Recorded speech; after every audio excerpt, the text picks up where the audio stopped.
Let's talk cross training because I think it's great that in that higher volume phase, you were doing lots of different things, no steady Mhm. state on the erg. I want to talk about this. So, first of all, how did you pick those different modalities, different sports that you were doing in the cross training world? So the running is mostly because I'm trying to race more beach sprints, Mm, rowing, where you have to sprint on the beach, so from the start and finish line to the boat. So it's probably better to train the running a little bit. So that's why I did it. So there would be maybe one slow run a week. Again, it depends a lot, and then one more actual sprinting. So for a while, I did uphill sprints.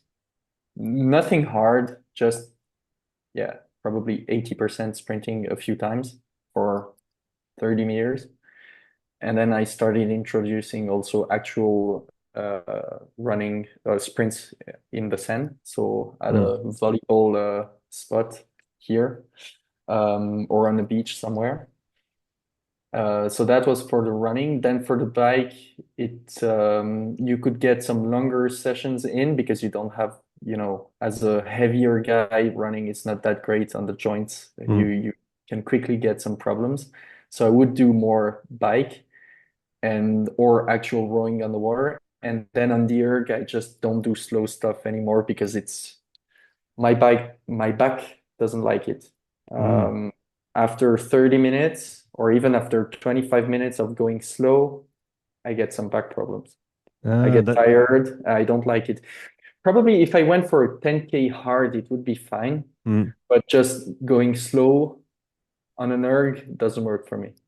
Eh, am I mistaken if I remember that when we talked last time, you did do some zone two stuff on the rower, especially for the longer distances, right? You were talking about training for a 2K and maybe even a 500. And I think at the time you were doing some slower stuff on the erg. It's Is that it's right? it's possible, but Mm. I have evolved since, and You I would changed. probably have some different theories next year. Who knows? Yeah, well, that's Um, what's interesting. It's because I remember at the time I had spoken with Vincent, the French sprinter, mhm. and he was a big proponent of zone three and above on the rower and the ski, but no zone two because it was essentially too far, let's say mechanically from a sprint, and from an output perspective as well, right? When you're doing an easy quote unquote ride at 200 watts, it looks nothing like the 1600, 1800 watts that you need to push for a sprint.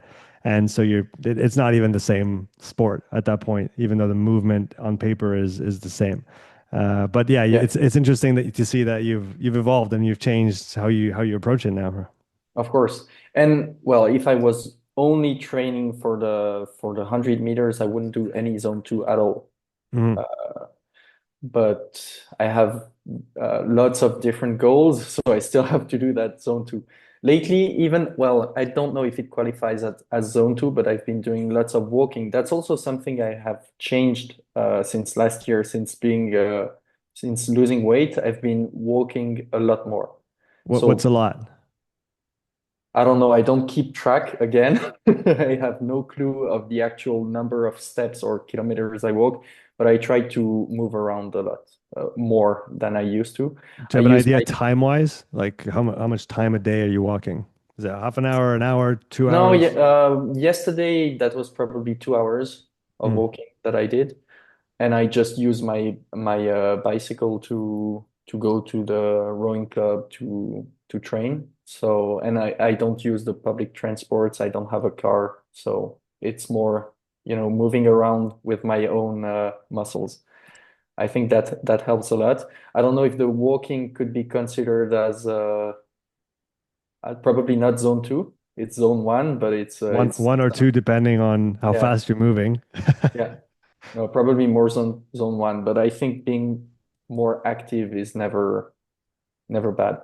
I think you hit the nail on the head when you said that the our just general level of activity has such an impact. And you talked about, feeling better. Obviously, the weight has a big impact on this, but I'm sure the time that you did service civil as well, doing just physical work every day, all week, I feel it. I feel it, and my wife feels it too. We just moved. We live in the middle of nowhere now. We live in the forest. We have a property to take care of, wood to move around, stuff to do around the house all the time.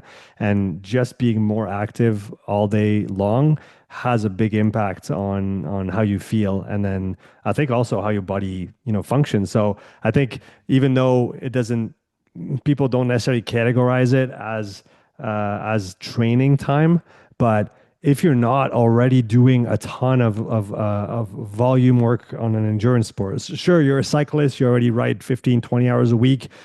Adding a bit of walking isn't going to change much.